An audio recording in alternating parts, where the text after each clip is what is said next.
dijadikan target ya, target utama. Ya. Kembali tadi kita mengambil pelajaran sebelum masuk di bab 93 Riyadhus Shalihin, ayat yang dibaca oleh Pak Suparno tadi, jazakumullah khair atas bacaan ayatnya. Ya, di antaranya yang kita reminder dari ayat tadi, qad aflaha man tazakka wa dzakara asma rabbih fasalla bal tu'thiruna al-hayatad dunya wal akhiratu khairu wa abqa. Bahwa akhirat itu lebih khair dan juga lebih abqa, lebih kekal, dan itu yang perlu untuk kita cari, ya, perlu untuk kita cari. Sebagian ulama bahkan mendefinisikan akhirat itu apa? Akhirat itu ma ba'dal mauti, semua setelah kematian. Jadi semua setelah kematian itulah yang harus kita usahakan betul-betul khairun wa abqa, baik dan kekal. Begitu, Pak Aris? Ya.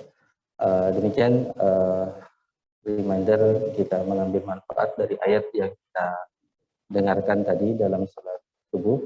Insya Allah kali ini kita masuk di bab 93 Riyadhus Shalihin. Mohon izin sambil kita akan membaca syarah atau penjelasan Riyadhus Shalihin, namanya Nuzhatul Muttaqin, yang ditulis oleh ulama saat ini, ulama kontemporer istilahnya, ulama yang masih hidup saat ini, yaitu Profesor Dib Al-Buko. Beliau banyak karya-karyanya, di antaranya kalau Bapak cari syarah Arba'in Nawawi Al-Wafi, namanya Al-Wafi, itu juga di antara tulisan Profesor Dib Al-Buko, dan banyak karya-karya lain dalam bidang syariah, terutama karena beliau profesor bidang syariah atau bidang fikih. Di bab 93, ulama kita Imam Nawawi rahimahullah memberi judul bab An-Nadabu, ya, ini artinya sunnah, ila ityanis salah wal ilma wa nahwihima. Artinya ajakan atau sunnah mendatangi salat, jadi mendatangi salat, wal ilma, mendatangi ilmu atau majelis ilmu, wa nahwihima, dan yang seperti kedua itu, minal ibadat, dari ibadah-ibadat. Jadi bagaimana cara mendatangi salat, majelis ilmu, atau yang seperti keduanya, minal ibadat, berupa ibadah, bis sakinati wal wiqar, dengan sakinah dan wiqar, tenang dan pelan-pelan. Jadi di antara sunnah atau adab, ini kita sedang masuk di Kitabul Adab. Kitabul Adab, jadi bab itu dikumpulkan dalam sebuah kitab. Kitab adab, nah di antara adab adalah bagaimana adab dalam mendatangi ibadah-ibadah. Sholat misalnya, atau majelis ilmu, atau yang serupa keduanya, minal ibadat, berupa ibadah. Jadi mari kita bayangkan Imam Nawawi sedang menulis adab. Ya. Lalu di antara adab yang menurut beliau penting adalah bagaimana seorang muslim mendatangi sholat, ibadah sholat berjamaah, ya, mendatangi majelis ilmu, dan kumpulan-kumpulan yang serupa. Sama pola beliau mulai dengan ayat Al-Quran. Ya, saya tidak tahu, kita bisa bereksperimen ya. Kira-kira tema itu Bapak Ibu mau, ada Ibu ya, mungkin online atau Ibu, mau mendatangkan ayat apa kira-kira? Tema itu kira-kira ayat apa yang mau dibawa? Karena disinilah kalau kita bilang olah pikirnya Imam Nawawi, ya di sini. Bagaimana beliau memilih ayat itu untuk tema di atas. Kita tidak tahu mana yang kepikiran dulu oleh Imam Nawawi, apakah ayat ini baru oke, saya bikin judul ini. Ayat yang dipilih oleh Imam An-Nawawi mewakili adab ini adalah ayat di surah yang disebutkan Al-Hajj, ya. Wa may yu'azzim sya'airallah fa innaha min taqwal qulub. Barang siapa yang mengagungkan syiar-syiar Allah, nanti ada penjelasannya, fa innaha min taqwal qulub. Jadi barang siapa yang mengagungkan sya'air Allah, syiar-syiar Allah SWT, fa innaha min taqwal qulub, maka itu bagian dari atau dihadirkan disebabkan oleh ketakwaan hatinya. Dari ayat ini kita bisa pahami pesan dari Imam An-Nawawi bahwasanya ibadah-ibadah di atas, salat, majelis ilmu dan lain sebagainya, itu diantara bentuk syiar-syiar Allah SWT. Ya, di antara bentuk syiar Allah SWT. Lalu bagaimana harusnya kita bersikap terhadap syiar tersebut? Kalau dari ayat ini kita diajarkan untuk yu'adzim, mengagungkan syiar tersebut. Bagaimana cara mengagungkannya? Baru masuk ke apa yang disampaikan oleh Imam An-Nawawi. Mengagungkannya adalah diantaranya menghormatinya. Menghormati syiar tersebut adalah mendatanginya dengan sakinah wal wiqar, dengan tenang dan pelan-pelan. Ya. Jadi kembali dari ayat Al-Quran, yang ini tentu maknanya luas ya.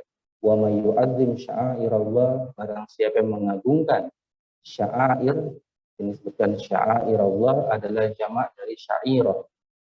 Wahiyya, dan itu adalah awamiriddin atau awamiraddin wa ahkamu.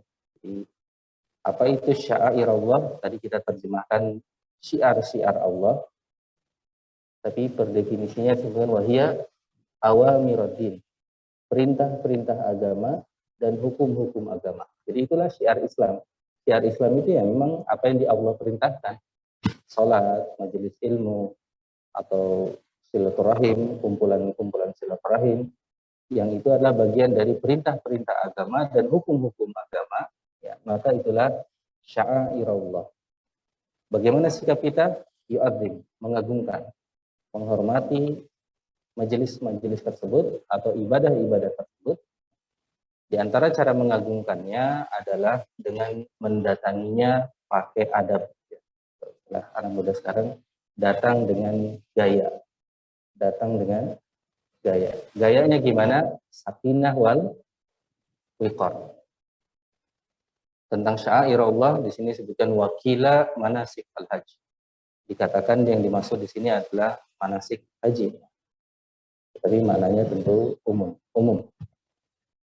Dan di sini bahwasanya kehormatan seseorang terhadap syair Allah itu menunjukkan adanya ketakwaan dalam hati. Ini ada beberapa kata kunci yang menarik. Ada syair Allah, kita harus mengagungkannya, dan itu menunjukkan adanya ketakwaan kita, ya, adanya ketakwaan dalam hati kita. Ayat Al-Qur'annya hanya satu, alhamdulillah. Bab ini lebih simpel. Jadi di antara adab adalah syariat-syariat Allah atau syiar-syiar Allah SWT hendaknya didatangi dengan tenang, pelan-pelan. Tenang dan pelan-pelan. Ya. Dan semakin kita banyak membaca ilmu-ilmu syariat ini dan penjelasan para ulama kita, ternyata sakinah atau tenang atau wikor itu ternyata di antara sifat yang utama ya, banyak disebutkan. Dan lawannya nanti malah yang tidak utama. Nanti ada dua hadis di bab ini, alhamdulillah, bab yang sederhana insyaallah. Pertama, wa'an Abi Hurairah radhiyallahu anhu, dari Abu Hurairah radhiyallahu anhu. Dari Abu Hurairah radhiyallahu anhu qala, Abu Hurairah berkata, ya, tentu kita ini perawi hadis yang sangat terkenalnya Abu Hurairah. Abu Hurairah berkata, sami'tu Rasulullah sallallahu alaihi wasallam.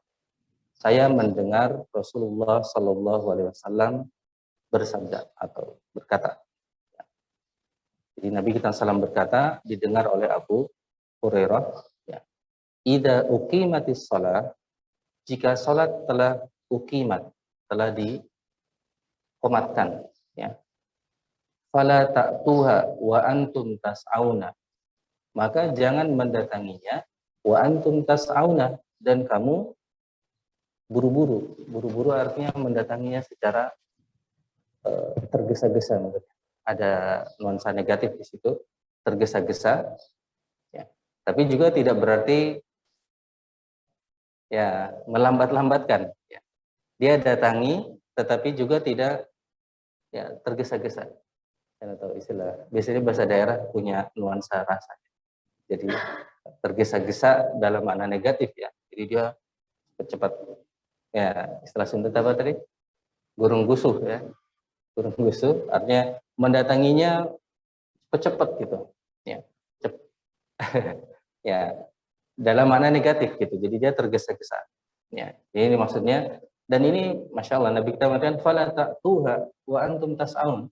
Jangan mendatangi dan kamu tergesa-gesa. Wa'tuha wa antum tamsyur. Datangilah dan kamu berjalan. Artinya berjalan dan di sini ada penjelasannya. Wa alaikumus sakinah. Dan alaikum, ini juga menunjukkan penekanan ya. Alaikumus sakinah. Wajib bagi kalian untuk as-sakinah. Ya, untuk tenang mendatanginya. Ya, untuk tenang dalam mendatanginya. Kembali ini tidak berarti melambat-lambat ya, tetapi ketika ada panggilan jangan tergesa-gesa, datangi dengan tenang. Ya. Nanti ketinggalan gimana nih? Gimana kalau ketinggalan ya, sebagian sholat? Dan ini Rasulullah mengerti akan ada pertanyaan itu, maka beliau lanjutkan, fama adroktum fasallu. Apapun yang kamu temukan, yang kamu dapati, jamaah dipimpin oleh imam sedang sholat, fasallu, maka sholatlah, artinya ikutlah. Wa mafatakum fa'atimmu, dan apa yang kamu luput darinya fa'atimmu, maka sempurnakan. Ya. Dan kembali Imam Nawawi di antara hafalan hadis yang beliau ingat, maka kata kunci alaikumus sakinah ini yang menempatkan hadis ini di bab ini. Ya. Dan pelajaran bagi kita di antara adab Islam, bahkan Nabi kita SAW mengatakan sampai menggunakan istilah alaikumus sakinah. Ya. Alaikumus sakinah. Karena ini penekanan. Ya. Ini penekanan, bahkan nuansanya tadi kalau secara hukum fikih mungkin seakan-akan kayak wajib gitu ya, ditekankan ya, sangat ditekankan. Alaikumus sakinah. Ya. Fama adraktum fasallu wa ma fatakum fa'atim, muttafaqun alaih.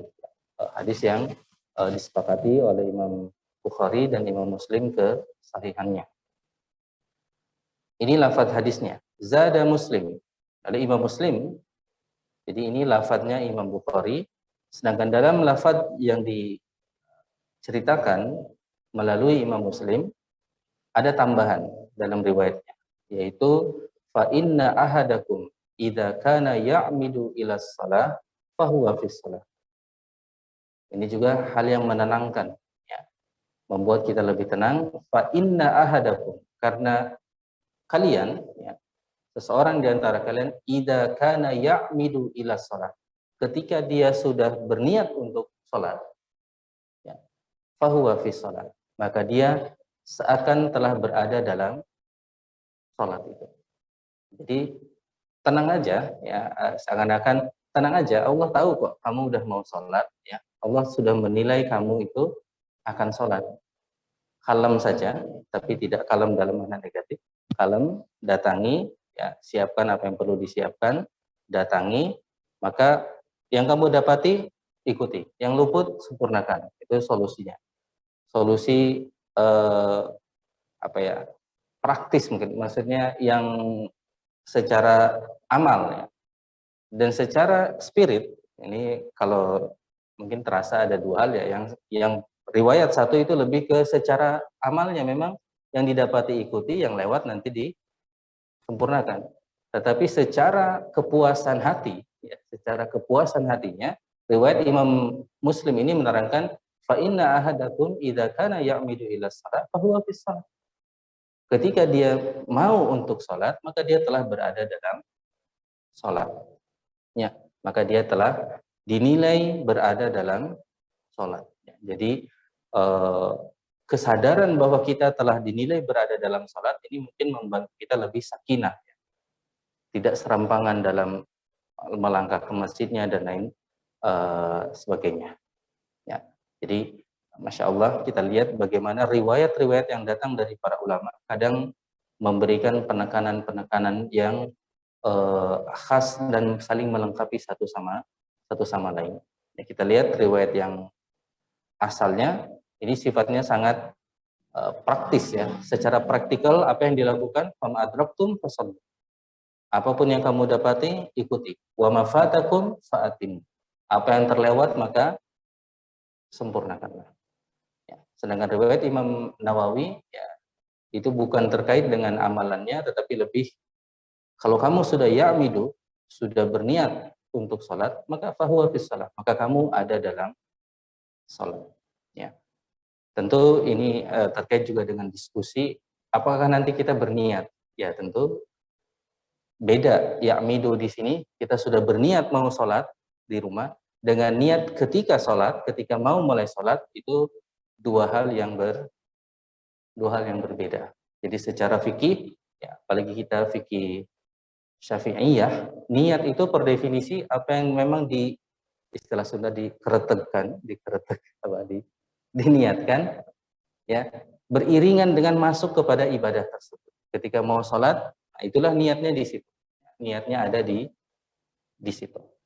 Ya, jadi jangan dicampur adukan dengan niat yang merupakan bagian penting dalam sholat.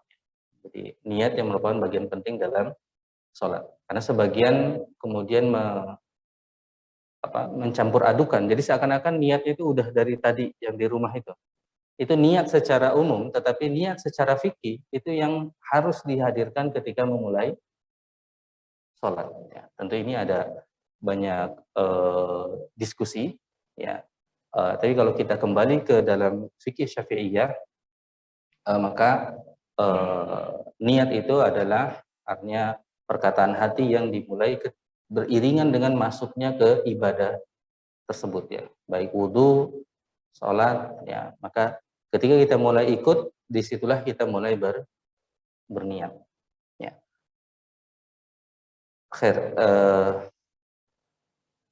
Itu hadisnya sendiri. Sini sebutkan al-hadis rawahul Bukhari. Hadisnya diriwayatkan oleh Imam Bukhari. Dan Imam Muslim di sini disebutkan tempatnya di mana. Dan ini juga jemaah sekalian, di antara perbedaan buku Imam Bukhari dan buku Imam Muslim, di antara perbedaannya adalah Imam Muslim itu tidak mengulang banyak hadis. Jadi satu hadis itu tidak beliau ulang-ulang di banyak tempat. Sedangkan Imam Bukhari kadang satu hadis beliau simpan di sini di banyak tempat. Imam Muslim umumnya memang hanya satu hadis beliau tempatkan ya, artinya memang satu hadis. Jadi misalnya hadis ini Imam Bukhari simpan di Al-Jum'ah, tentang Jumat. Bab Al-Masyu ilal Jum'ah. Bab jalan ke sholat Jumat. Insya Allah ya, Imam Bukhari ulama dulu itu nulis bab jalan ke sholat Jumat. Lalu beliau hadirkan hadisnya. Ketika Imam Bukhari bahas tentang adzan, jadi beliau membahas juga, kalau ini bahas tentang Jumatan, beliau bahas juga tentang adzan, beliau hadirkan lagi hadis ini. Hadis ini didatangkan lagi. Bab tentang adzan, apa komentar beliau? La yas'a ila salah musta'jilan. Jangan jalan menuju salat musta'jilan, tergesa-gesa. Dan fikih atau pemahaman para ulama hadis itu hanya terwakili oleh judul. Jadi Imam Bukhari itu, misalnya kita ingin tahu apa sih pemahaman Imam Bukhari terhadap hadis tersebut, itu nggak ada ceritanya. Jadi Imam Bukhari gaya nulisnya itu nggak pakai hadis lalu diterangkan ini enggak. Tapi pemahaman beliau tentang hadis diantaranya ditunjukkan dari di mana hadis itu disimpan dan judulnya apa. Jadi hanya itulah olah fikir Imam Bukhari yang bisa kita lihat. Jadi di sini tentang Jumatan, bab jalan menuju Jumatan. Oh, di situ hadis-hadis yang menurut Imam Bukhari menjadi penjelasan tentang bagaimana cara jalan menuju Jumatan. Tentang adzan, bab beliau bikin bab yang judulnya jangan tergesa-gesa jalan menuju sholat. Ya. Imam Muslim nulisnya di mana? Di bab masjid. Jadi Imam Muslim dalam bukunya nulis bab tentang masjid. Bab tentang masjid. Bukan bab ya, kitab namanya. Jadi kumpulan-kumpulan bab. Babnya istihbab ityanus shalah bil wiqar biwiqarin wasakinah. Disunahkannya mendatangi salat dengan dengan tenang ya dan pelan-pelan. Artinya dengan ini mirip ya wiqar dan sakinah. Jadi itu dua ulama besar hadis menempatkan bab ini dalam atau hadis ini dalam bab-bab tadi. Kita masuk di afadatul hadis, afadah al hadis, faidah dari hadis. Pertama, karahiyatul isra li idrakis shalah ma'al imam. Jadi sebaliknya karahiyah ya dibencinya ya, atau istilah kita makruhnya ya, bergesa-gesa atau tergesa-gesa untuk mendapati sholat bersama imam. Jadi tadi alaikumus sakinah dan sebaliknya tidak disenangi atau makruh untuk kita tergesa-gesa ya, untuk tergesa-gesa. Mengapa? Li'anna fi dzalika tashwishan. Karena ada ketidakteraturan dalam hal tersebut. Wa adamut ta'anni fid dukhuli fis shalah. Ini diantara kata kuncinya. Dan kalau seseorang itu tergesa, maka dia tidak akan ada ta'anni. Ta'anni itu istilah kita mungkin khidmat. Jadi menjalaninya secara khidmat. Ya. Nanti ada istilah yang menarik di sini. Terkait ta'anni. Ta'anni artinya mendatanginya secara khidmat, pelan-pelan dengan penuh perhatian terhadap tahapan-tahapannya. Ya. Jadi kalau buru-buru itu ini hal yang hilang. Ya. Kita mengerjakannya secara ta'anni. Ta'anni mungkin Allah yang paling dekat istilah kita mungkin khidmat. Ya. Mendatanginya secara khidmat. Yundabu al-ityan ila shalah bi khusyu'in wa wiqarin. Dan disunahkan untuk mendatangi salat dengan khusyuk dan juga wiqar, ya, dengan khusyuk dan tadi tenang. Idza qusidal insan as-shalah, jika seseorang telah meniatkan salat, kutiba lahu fadluha, maka dicatat keutamaan baginya mundu bida isai, di awal dia berusaha untuk mendatangi salat. Ya, jadi sejak di awal dia mendatangi salat, alhamdulillah hadis ini menginfokan kepada kita, sejak itulah kita sudah dicatat ya keutamaan bahwa kita sudah gabung dengan ibadah sholat. Tentu ini luas ya perkataan ini, diantara kaitannya tentu kaitannya dengan kematian misalnya, dengan kematian. Jadi ya kita yang berdoa kepada Allah SWT agar meninggalkan dalam keadaan yang baik, ya. Maka sejak kita mulai, itu kita sudah masuk di zona-zona yang bagus. Zona yang bagus, seakan-akan secara hati pun kita, ya Allah, kalaupun saat ini, mangga gitu. Seakan-akan ada perasaan seperti itu. Dan itu diantara kekhusyuan yang kita hadirkan. Jadi kita menyadari, kita sudah masuk sholat, kita sedang ada di zona yang mulia di sisi Allah SWT. Ya. Itu hal-hal yang sifatnya ruhiyah, ya. Hal-hal yang sifatnya ruhiyah. Makanya tadi kalau secara fikih ya datang ketemu lagi sujud imam sujud. Itu hal fikih ya, praktis. Tetapi secara ruhiyah ketika kita mau salat itu sudah dihitung fadilahnya. Jadi nuansa salat itu harusnya sudah ada sejak kita mulai siap-siap di rumah. Itu nuansa itu sudah hadir ya. Sebagaimana kita kenal dalam asar Ali bin Abi Thalib ya. Ketika kok pucat gitu. Maka Ali bertanya kembali, tidakkah engkau tahu saya mau berhadapan dengan siapa? Dengan Allah Subhanahu wa taala. Jadi ini ujung-ujungnya masuk ke ruh dari ibadah itu, yaitu khusyuk wal wiqar. Khusyuk wal wiqar. Dan ini yang hilang ketika tergesa-gesa tadi. Ketika seorang tergesa-gesa, hilang nuansa khusyuknya, hilang ya. Masya Allah, padahal kalau kita mendatangi sholat ya, kan kita minta banyak sekali cahaya tuh. Ya Allah, saya cahaya di depan saya, di kanan saya, di kiri saya, ya. Bahkan jadikanlah saya cahaya. Dan itu sebenarnya seakan-akan kita pengen agak panjang ini masjidnya. Jadi kita bisa ulang lagi doanya, ulang lagi mungkin tadi kurang khusyuk, ulang lagi.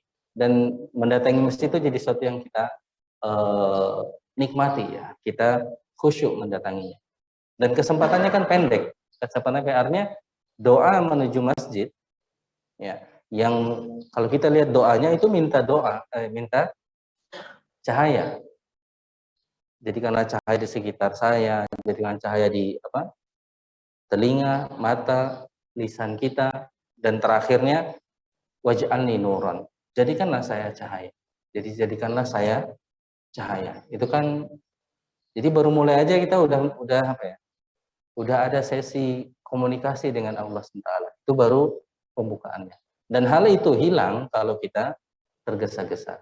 Nah, di sini kita bisa mulai melihat mengapa Nabi kita SAW menekankan alaikum sakinah. Kamu harus tenang. Ya.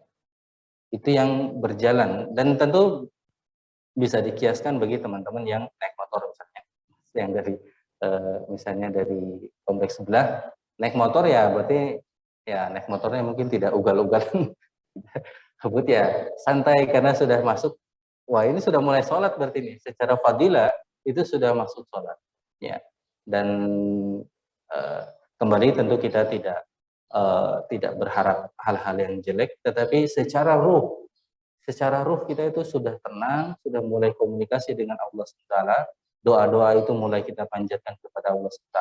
Yang tadi kita istilahkan, kita sudah masuk di zona yang dekat dengan Allah SWT.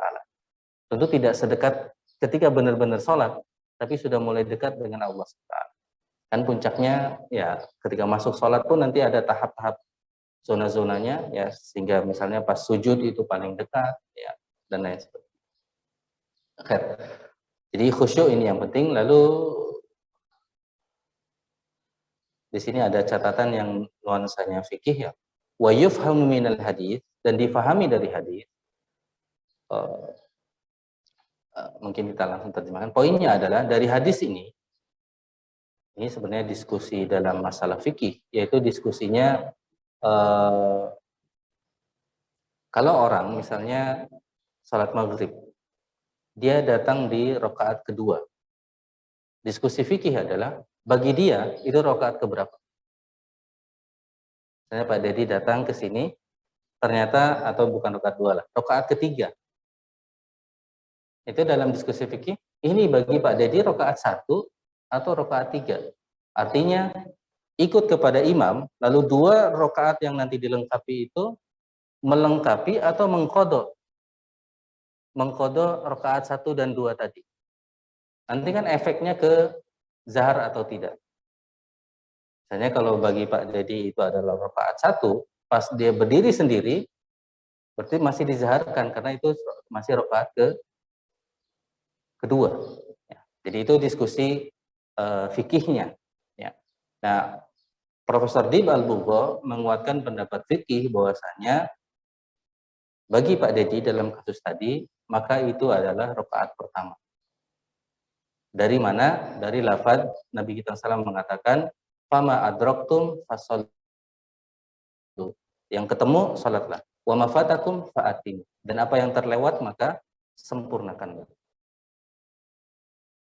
Jadi dalam komentarnya beliau sebutkan ya, bahwasannya li'annal itmam la yakunu illa lil akhir. Karena istilah menyempurnakan itu untuk yang akhir. Jadi bukan qada. Ya. Jadi itu mungkin sekilas diskusi fikih. Tentu namanya fikih ini debatable ya. Yang lain mungkin punya juga diskusi yang lain. Tetapi minimal kita paham, oke, orang yang menganggap itu pertama itu diantaranya membawa hadis Nabi kita SAW, apa yang ketemu sholat, yang kelewat sempurnakan. Nah, sempurnakan itu secara gramatikal, ya, secara bahasa dimaknai ya berarti sisanya, bukan mengkodok. Ya. Meskipun ini tentu insya Allah bukan masalah yang pelik ya, dan masalah yang luas. Ini lupa kita baca penjelasan Imam An-Nawawi tentang sakinah. An-Nawawi mengatakan as-sakinah adalah ta'ani fil harakat wajtinabul abath. Ta'ani khidmat ya, pelan-pelan dalam pergerakannya, wajtinabul abath, dan menjauhi al-abath. Al-abath itu ya al-abath itu yang sia-sia ya, hal-hal yang yang sia-sia. Ya. Wal wiqar fil hay'ah, dan tenang dalam kondisi kita, keadaan kita, kaghaddil basar. Imam Nawawi menjelaskan seperti misalnya menundukkan pandangan, wa khafdus saut, dan menurunkan suara, wa adamul iltifat, dan tidak iltifat. Iltifat itu orang Sunda bilang culang cileng ya. Apa Makassarnya Pak? Jadi lihat-lihat gitu. Seakan-akan nggak tenang gitu mau sholat, wah lihat-lihat kayak lagi di Ukraina aja gitu. Lihat-lihat takut dibom gitu. Jadi adamul iltifat. Iltifat itu ya menunjukkan kegelisahan. Adamul iltifat. Mungkin Bapak Ibu sorry kok tambah Ibu terus ya. Bapak ingat kejadian yang ketika hijrah. Ini maaf terkait iltifat, karena beda sekali. Ketika hijrah itu kan sebenarnya berlari ya, takut ketahuan orang. Tetapi ketika jalan, seseorang yang melihat Nabi Muhammad SAW dengan Abu Bakar, mensifati keduanya itu dengan dua sifat yang berbeda. Ya. Yang satu tenang, yang satu kayaknya gelisah gitu. Yang tenang tentu Nabi kita Muhammad SAW, tenang, dikit. Yang satu, yaitu Abu Bakar radhiyallahu anhu, itu gelisah. Tetapi gelisah di sini positif ya, karena khawatir dengan keselamatan Nabi Muhammad SAW.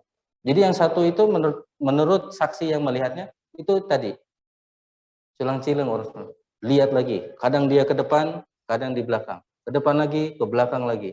Jadi kelihatan sekali, wah ini kok yang satu gelisah, yang satu santai gitu, tenang. Nabi kita SAW tenang. Nah, mungkin secara hay'ah, secara sifat, jangan seperti yang Abu Bakar dalam kasus itu. Mau sholat ya tenang aja gitu. Seperti Nabi kita Muhammad sallallahu alaihi wasallam. Ya, tentu kasus Abu Bakar gelisahnya gelisah yang positif ya, karena khawatir dengan nasib Nabi kita Muhammad sallallahu alaihi wasallam. Jadi adamul iltifat, tidak boleh cilang-cileng ya, gelisah melihat. Dan dalam kehidupan kita pun ya, ketika seseorang mencoba mencetak orang yang bagus ya, misalnya akabri. Akabri itu dilatih nggak banyak cilang-cileng. Dia kalau jalan itu ya kalau bisa nggak lihat ke belakang gitu. Kalau bisa tuh nggak cilang-cileng. Ini ya sejak dulu orang yang dekat dengan, terutama misalnya seorang wanita dekat dengan orang yang akabri, itu kalau pisah jangan berharap dia lihat lagi ke belakang seperti lazimnya orang yang dekat gitu ya. Ada mungkin istilah kita dulu pacaran gitu. Biasanya kalau pacaran mungkin Pak De, Pak Agus kalau pacaran goodbye, udah goodbye masih, goodbye lagi. Lihat lagi, goodbye lagi. Kapan goodbye-nya sudah. Tapi kalau akabri itu goodbye, ya udah dia cuek aja, gitu Pak. Kayak lupa ini kayaknya. Terus aja. Itu mungkin di antara ikhtiar manusia mencetak manusia yang baik menurut kita. Jadi ada serpihan dari nilai-nilai nubuah gitu, bahwa satria itu harusnya ya seperti itu ya, artinya tenang ya, dan akhirnya dididik seperti itu. Khair, itu penjelasan detail dari Imam Nawawi. Jadi intinya adalah di adamul khusyuk ya, tidak adanya khusyuk. Hadis yang kedua masih di bab ini, wa'an Ibni Abbas radhiyallahu anhu, dari Ibnu Abbas radhiyallahu anhu, annahu dafa'a ma'an Nabi sallallahu alaihi wasallam yauma Arafah. Bosnya beliau Ibnu Abbas radhiyallahu anhu dafa'a ma'an Nabi, artinya bersafar dan tiba dengan Nabi kita SAW di Arafah ya, di hari Arafah. Lalu ketika tiba di Arafah, fasami an-Nabi sallallahu alaihi wasallam wa ra'ahu zajran syadidan wa darban wa sautan lil ibil.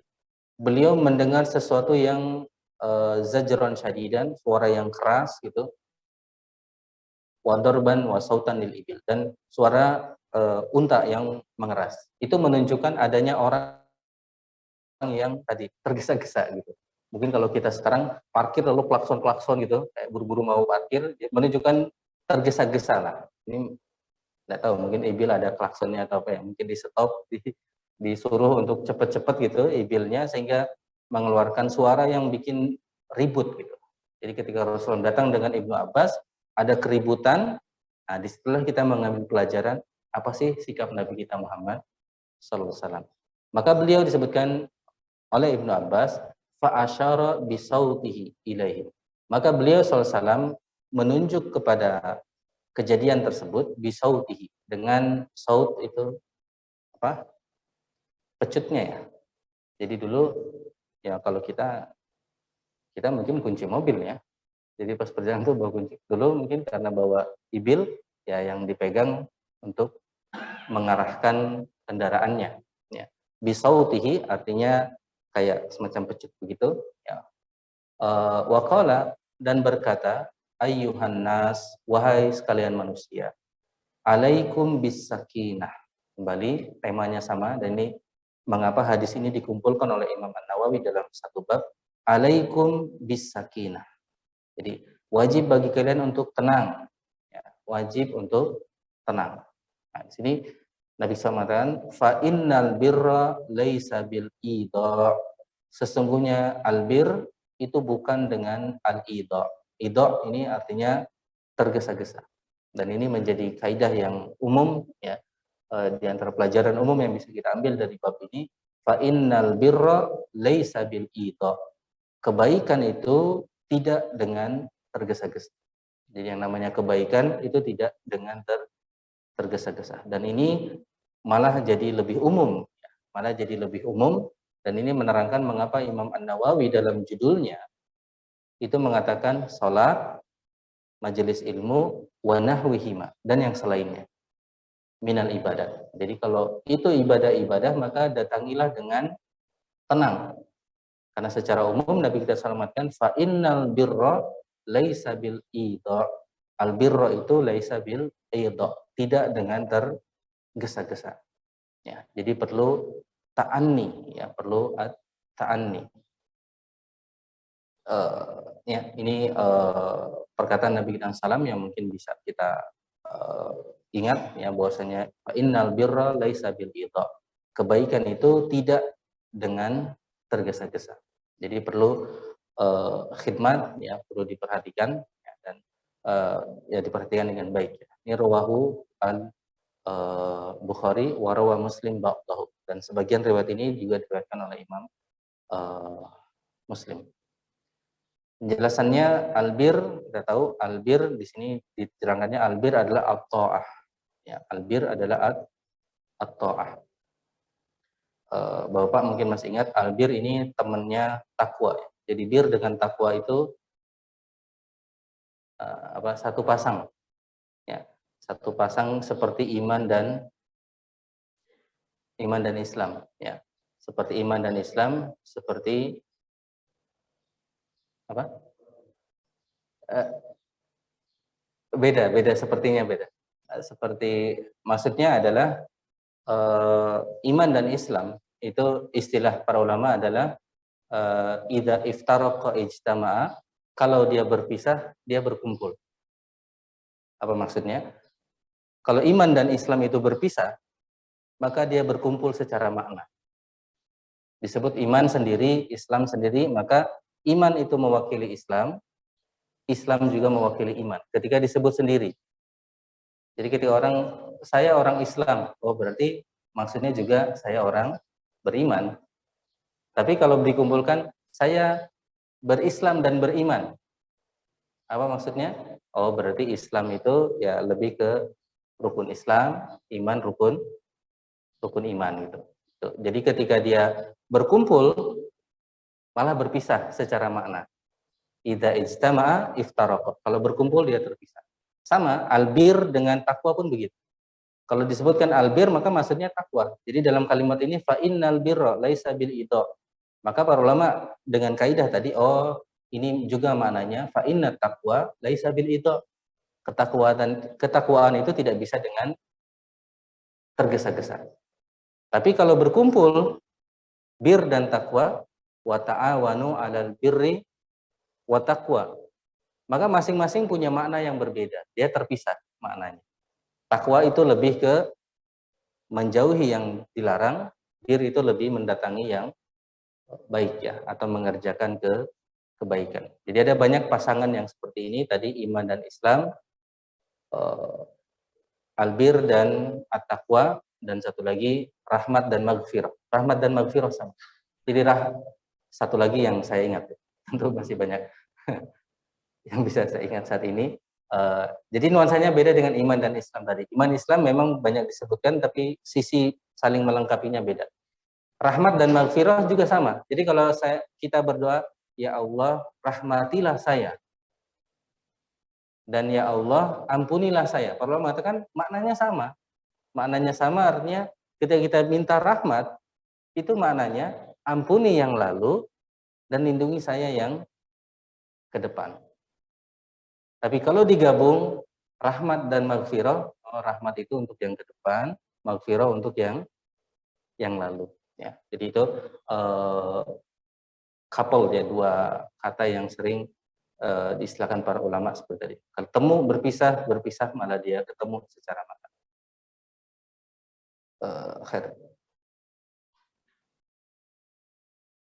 Hadis tadi ya kembali kita lihat ditempatkan oleh Imam Bukhari dalam kitab Al-Hajj.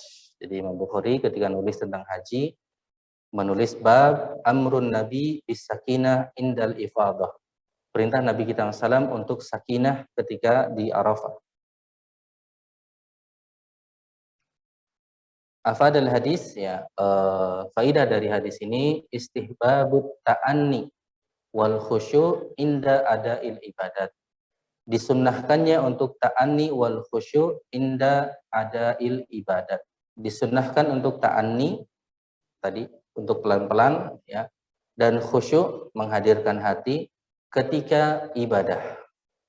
Bahkan kita mungkin masih ingat ya, dalam ibadah-ibadah sholat misalnya, dalam pelajaran fikih, maka di antara sebagian mengatakannya rukun sholat itu adalah tumak ninah.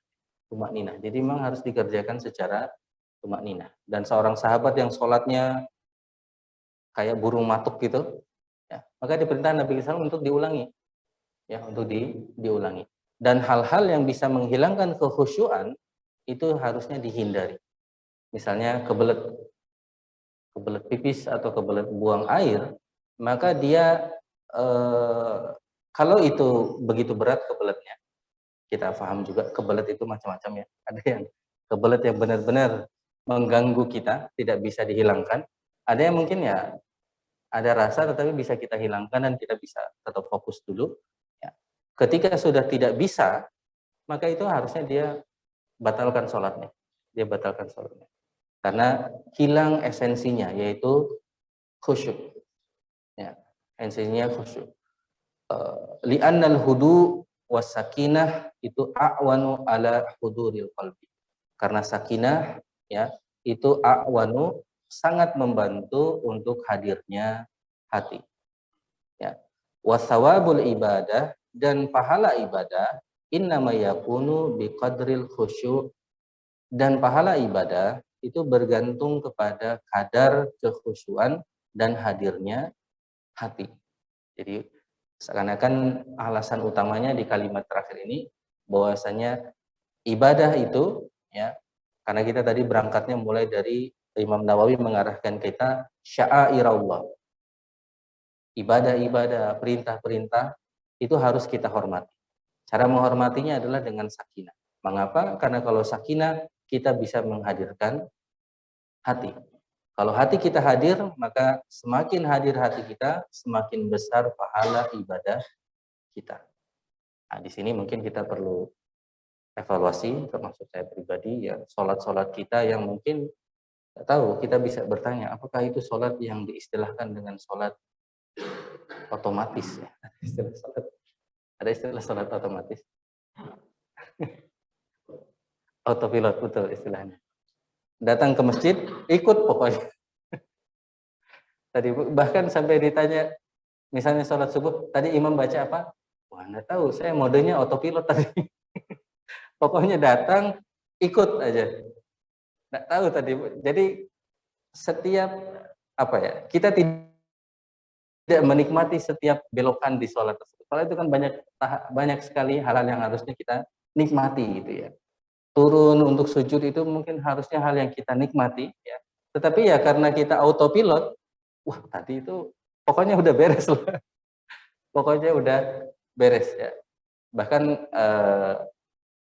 ya waliyadzubillah dalam dalam kesempatan pandemi ini kita misalnya sering sholat di rumah, kadang juga kita lupa, jamaah juga lupa, wah ini sudah berapa rakaat ya, sama-sama lupa. Itu mungkin juga di antara, meskipun lupa itu juga hal yang diterima oleh syariat ya, ada solusinya, ya, ada solusinya, sahwi lalu ditambah. Tapi itu menjadi indikasi dan evaluasi, wah kayaknya tadi kurang serius gitu dalam ibadahnya, hatinya tidak hadir. Ya, ini secara umum kita perlu perhatikan sya'airullah, syiar-syiar Islam, mari kita hormati, mari kita datangi dengan sepenuh hati kalau bisa. Dengan sepenuh hati kita hadir di situ dan kita betul-betul menikmati setiap syiar-syiar Islam tersebut. Ya. Mulai dari sholat ya, ini tentu sangat sakral, yaitu sholat. Bahkan tadi disebutkan al-ilmu, majelis ilmu, ataupun majelis silaturahim yang lain. Karena itu syiar Islam, maka kita datanginya dengan sepenuh hati, bahwa kita sedang ibadah, kita sedang dekat kepada Allah Subhanahu wa taala. Meskipun ini ya tidak berarti kita kayak robot ya, kayak robot tadinya. Kita khusyuk di tengah ketemu tetangga, wah kayak nggak kenal. Ini juga mungkin nggak sampai segitunya. Kita khusyuk tapi ya tentu dengan batasan-batasan sosial lah ya. Bahkan mungkin kalau kita perlu ada yang dibicarakan bisa saja ya. Tidak berarti kita kayak lupa dengan sekitar kita. Oke, 605. Mungkin terakhir tentang ta'ani, singkat saja. Ta'ani atau khidmat atau apa istilahnya, pelan-pelan gitu, mengerjakan secara pelan-pelan ini, Dr. Said Al-Qahtani, Bapak mungkin kenal beliau melalui bukunya. Ada yang tahu bukunya Said Al-Qahtani, Hisnul Muslim, yang banyak dicetak dan dibagi-bagi. Pengarangnya itu Dr. Said Al-Qahtani.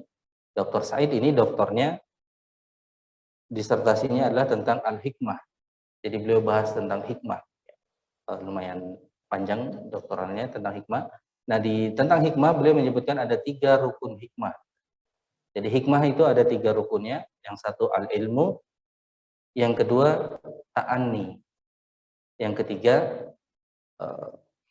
al-hilmu. Al-hilmu itu lebih kepada sopan gitu ya. Sopan.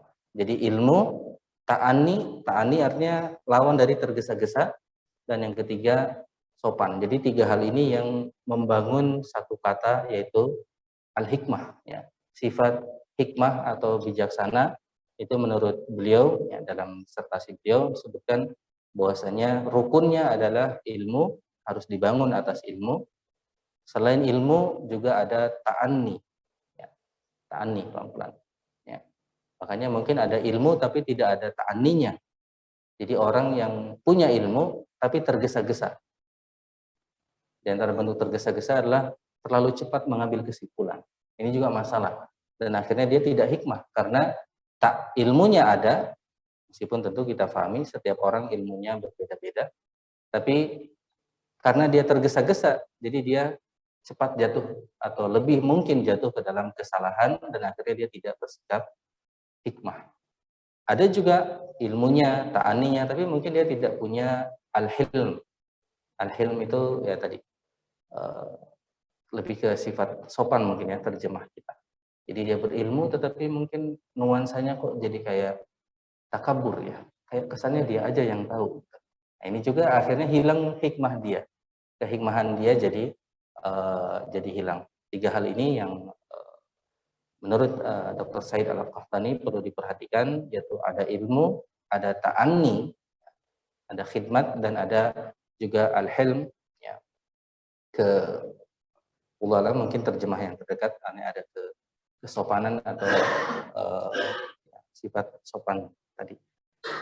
3 itu terakhir, dan alhamdulillah sama sekalian kita sudah bahas bab 92, bab 93 ya.